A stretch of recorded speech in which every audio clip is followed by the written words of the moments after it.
on these big climbs, really got to try to relax, which is really hard because your body's under such stress. You just got to keep pushing and dig and dig deeper and dig, dig, dig.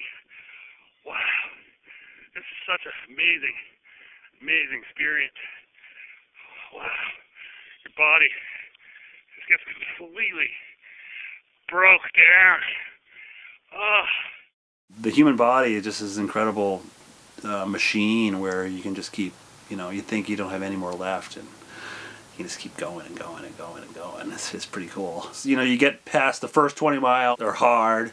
Then you get to the 20 to the 60 miles. 20 to 60 is fun and easy, but after mile 60, turns into this whole new animal. You have to really push through that pain barrier. And once you push through that pain barrier, you usually can just keep going and going and going and going. You're not even connected to the bicycle. Your legs are completely separate from your body. Then you can just ride forever.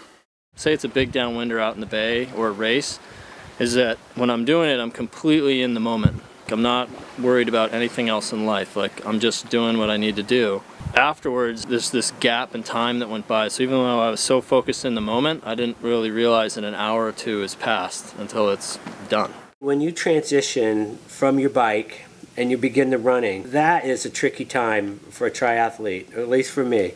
A lot of times you've been bicycling as hard as you can, so now you have to make sure you have enough energy left to finish the race, and you don't want to overdo it. Think of my brain as like my onboard computers are keeping track of what my body is, what are my legs telling me? Am I going to be able to pull this off? It's a mental switch that goes off for an endurance sport that you're going to be doing it for a while. The mental and physical parts kind of blend together.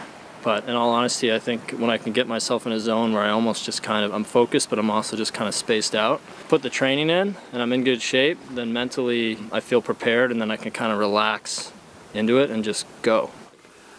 You have to set goals for yourself. I'm going to make it to X place by X amount of time, or I'm going to get to here by the end of the day. Once you give yourself a limit or goals, you can really get to the point where you're just like, okay, forget the miles. You're not really paying attention to 1 mile, 2 mile, 3 mile. It becomes bigger.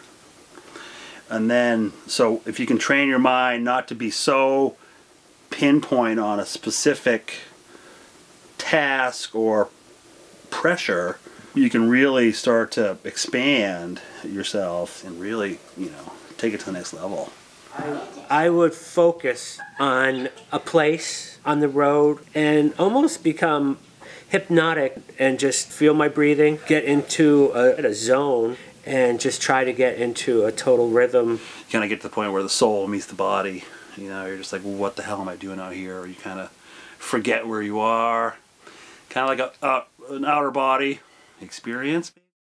Downwinding in big conditions. It's sort of like you go into this, it's just wild out there, and it's like you're in this, essentially usually you have the bay all to yourself. A lot of times no other craft would even really want to go out, and it's just like you're in this room. You get the adrenaline of flying off the waves, but you also, it's just like awe-inspiring when everything's just kind of white and howling. And by going downwind, everything's at your back, so you're basically just being thrown in the direction that you want to go. I never put pressure on myself. I just always wanting it to be fun is really, I think, the absolute bottom line to any of this is if it's drudgery, then you need to rethink it in your mind. I mean, you need to then change it up somehow. Take a break and make it fun, I think, is the absolute answer to all of it.